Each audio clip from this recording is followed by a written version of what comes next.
Good afternoon dear students. ये आपकी pathology की ऑनलाइन क्लास है। पिछले जो क्लास थी उसमें आपने ESR यानी इलेक्ट्रोलाइट सेडिमेंटेशन रेट को समझा था। उसके मेथड विंट्रोप मेथड था और वेस्टर्जन मेथड था।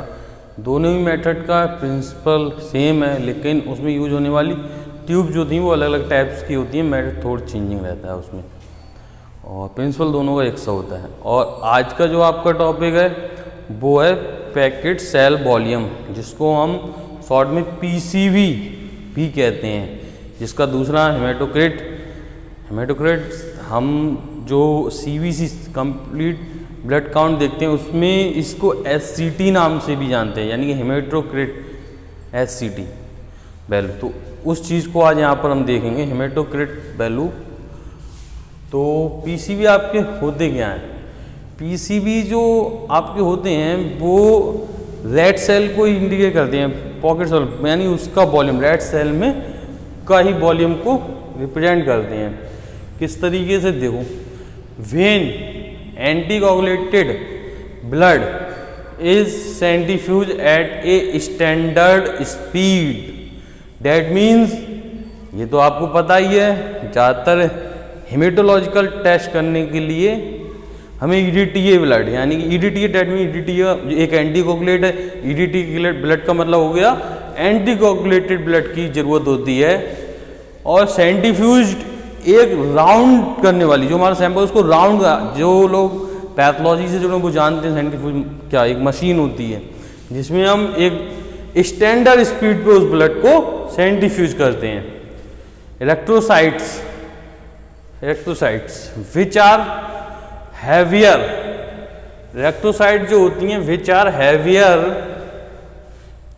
देन वाइट सेल्स, यानी कि यहाँ पर ये बता रहे हैं इलेक्ट्रोसाइट का जो साइज होता है वो वाइट सेल से अधिक होता है, एंड प्लाज्मा, और प्लाज्मा से भी अधिक होता है।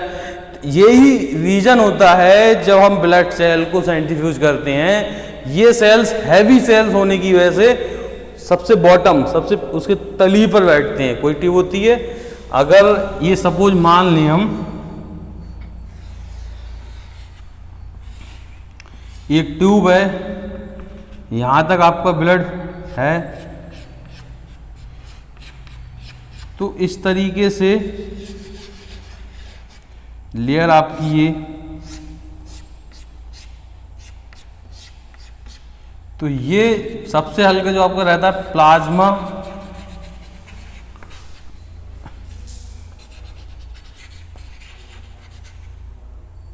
And serum.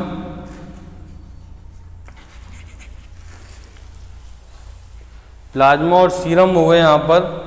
यहाँ आपका जो रहते हैं ये WBC की एक लेयर मिलती है यहाँ पर, और सबसे लास्ट में आपको जो यहाँ पर लेयर मिलती है वो RBC, यानी कि ब्लड सेल्स। इसमें इस तरीके से एक लेयर जो इस टेस्टिंग में बनती हैं, 3 लेयर्स, वो खाते माइक्रो हेमेटोक्रिट मेथड में जब इसको सेंट्रीफ्यूज करते हैं तब एक लेयर बनती है जिसको हम इसमें यूज करते हैं।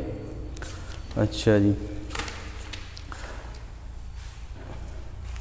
अब यहाँ पर जो आगे इसके लिखा है, will settle down at bottom this red cell volume, यानी कि मैं जो वहाँ बता रहा हूँ सेंट्रीफ्यूज करने पर जो सेल्स नीचे बैठ जाते हैं वो आपके रेड सेल्स के वॉल्यूम को ही हम हेमेटोक्रिट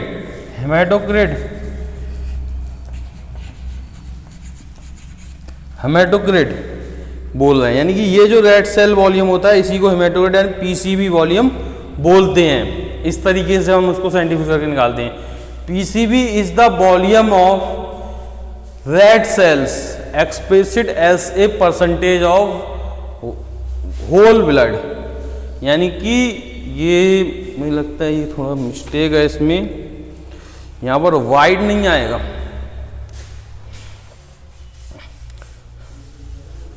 ये जो है यहाँ पर होल ब्लड,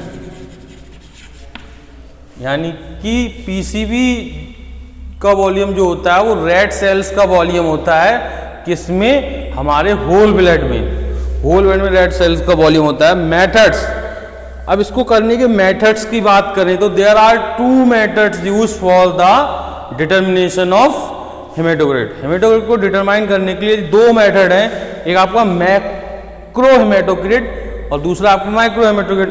अब ये जो मैक्रो हेमेटोक्रिट और ये माइक्रो हेमेटोक्रिट जो 2 मेथड हैं, इसमें जो आपका ब्लड होता है उसकी क्वांटिटी अलग अलग ली जाती है। इसमें लार्ज क्वांटिटी ब्लड की जरूरत होती है 3 to 4 ml, और इसमें फीड ड्रॉप्स की ही जरूरत होती है। इसमें कैपिलरी ब्लड भी हम यूज कर सकते हैं, लेकिन इसमें एंटीकोगुलेटेड ब्लड ही यूज करेंगे। इसका आप मैक्रो हेमेटोक्रिट मेथड होते हैं। अगर इस शॉर्ट में इसके प्रोसीडर की बात करें तो इसके अंदर जो हमारा एंटीकोगुलेटेड ब्लड होता है, तो जो हमारी विंट्रोप ट्यूब होती है जो हम ESR में यूज करते हैं, लेबोरेटरी में जो काम करते हैं उनको पता होगा विंट्रोप ट्यूब होती है, तो उस ट्यूब में अपर मार्क तक हम ब्लड को फिलअप करते हैं, और ब्लड को फिल करने के बाद एक सेकेंड ट्यूब, उसमें अगर ब्लड ना हो तो हम वाटर को भी यूज कर सकते हैं, और बैलेंस बनाकर जो हमारा सेंट्रीफ्यूज होता है उसमें हम रख देते हैं। अगर हम ब्लड वाली ट्यूब ले रहे तो उसके अपोजिट वाले में हम दूसरी ट्यूब रखेंगे, और उसको लगभग 30 मिनट्स के लिए 3000 RPM पर सेंट्रीफ्यूज को रोटेट होने के लिए छोड़ देते हैं।